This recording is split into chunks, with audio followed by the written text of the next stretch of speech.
Good morning, it's James. I do hope and pray this message finds you and your loved ones peaceful, thriving, and well. I'm so grateful to see you this morning. Thank you for showing up. Thank you for your time. Thank you for your energy. So many of you, and I appreciate your compassion and your concern, have written me private messages over the last number of weeks because I've done so many pieces on sadness, grieving, loss, and that's the space that I'm in these days, and I know I'm not alone. I know many of us are going through a lot of the same experiences, a lot of the same emotions, and it's always, for me, important to get a full understanding of what's happening. And I know when I'm in a sad, dark place, I know there's a lot of things happening emotionally, physiologically, neurochemically, and sometimes it helps me to understand and really embrace and be present with these things, which I believe is so helpful in the healing process. And it will allow us to really be fully present for what's happening. So today I want to share a little bit about the science behind sad songs because it's really powerful. I did a piece about a month ago on the power of tears and why crying is so beneficial, all the benefits that tears have within tears and what's happening to us at a physiological, neurochemical level, from a detoxification to emotional resilience to also emotional resetting, helping us to kind of get ourselves back to a foundation and allowing us to move forward in our lives. Well, it's interesting. They've done research on sad songs, so it's happening. They literally did functional MRIs and blood work before and after a series of sad songs. And it's phenomenal. There's so many different hormones that are released when we're experiencing a sad song. The key is, it has to be a song that we're going, oh my gosh, I love this sad song, or this sad song reminds me of something that's deeply personal for us.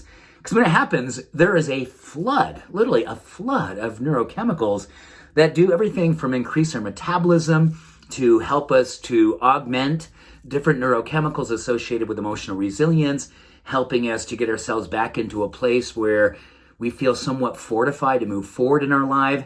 And it's interesting, remember, a couple months ago I did a piece on relationships, and when we play a song that is associated with a very deep and important time in our relationship. Maybe it's our wedding song, this song remember from our first date, all those kinds of things.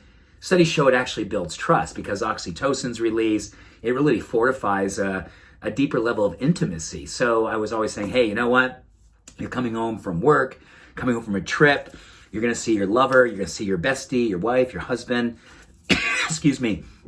You want to give yourself an opportunity, maybe playing your love song as you're getting on your way home. Playing it for 3 or 4 minutes. Studies show you walk through the door and there's going to be love coming through you physiologically. There's going to be a deeper level of trust and connection. And that's a beautiful thing, right? To walk through the front door to see your person and really have that going for you.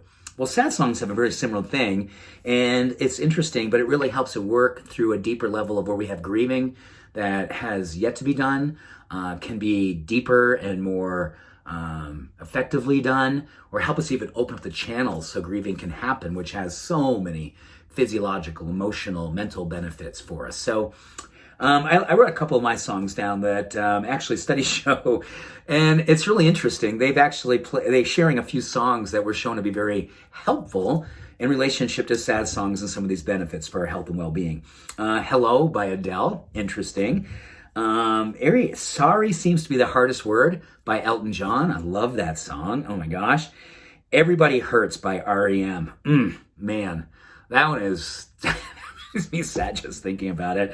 And lastly, Yesterday by the Beatles was shown to elicit a lot of hormonal and physiological action and experience. What I would love from you, if you're open to it, maybe share a couple of your favorite sad songs, songs that you immediately think of. I get a little choked up. Oh my goodness, I'm so raw these days. Just am. Any sad songs that you have? Songs that you believe have helped you to open up, help you to experience grieving and healing, whatever the case may be. I think all of us, I know I would love to see what you have so we can maybe build a little bit of a library of songs that can all help us to heal, help us to move forward, help us to reconnect or hold ourselves to a deeper level of empathy and compassion. I think all of us need that. So thank you. I love this kind of research. I love you. Thank you for showing up. I appreciate you each and every moment that we get an opportunity to engage like this. Helps me to heal. Much love, every blessing. Have a beautiful day. Bye for now.